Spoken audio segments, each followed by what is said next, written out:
Here in the Bay Area and all around the world today, protests and rallies to mark the 49th anniversary of Tibetan National Uprising Day, when Chinese troops crushed a massive uprising in Tibet and began half a century of authoritarian rule. This year's event was predicted to be larger than ever before. KTVU's Patty Lee live tonight in San Francisco to explain why. Patty? Well, Garcia, one of the reasons is because the focus is already on China and the Olympics. So organizers say they felt they were just taking the momentum that was already there. So these protests all day have been very loud, very boisterous. And we're going to take a look from News Chopper 2. This is another protest. The folks from Chinatown have walked to Union Square. They have gathered around the monument. And in about half an hour, they will be having a candlelight vigil to remember many of the people who have been killed throughout the years because of the Chinese regime. Now, the protesters have been singing songs all day. They have been waving flags that have been banned from Tibet, and they've covered a lot of ground because they want the public to take notice. China lies! People die! Hundreds of Tibetan supporters and activists rally in San Francisco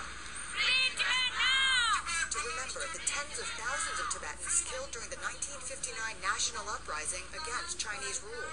I left Tibet when I was almost 9 years old. For Sodan Satin, Free Tibet is not just a slogan, it's his life mission to return to a country free of Chinese oppression.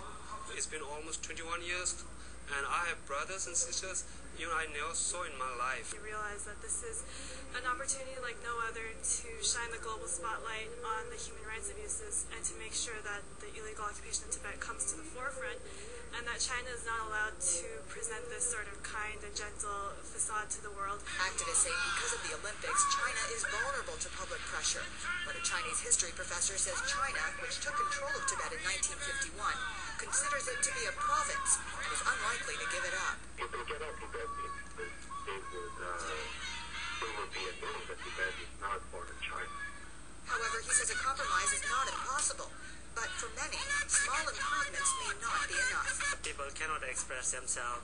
Always there are kind of spies or militaries around. Activists here say they want to pressure China to uphold the Olympic ideals of freedom of speech and equality,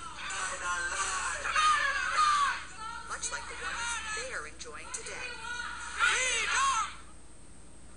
Again, here is the view from News Chopper 2. It's over Union Square, where hundreds of activists are expected to gather to remember the national uprising in Tibet in 1959. What you see here is just a warm-up. There will be massive protests planned against China's official Olympic torch relay run through San Francisco in April. But for now, they say this is a wonderful way, they say, to get the public's attention, to bring attention while the spotlight is on China. Live in San Francisco, Patty Lee, KTVU, Channel 2 News.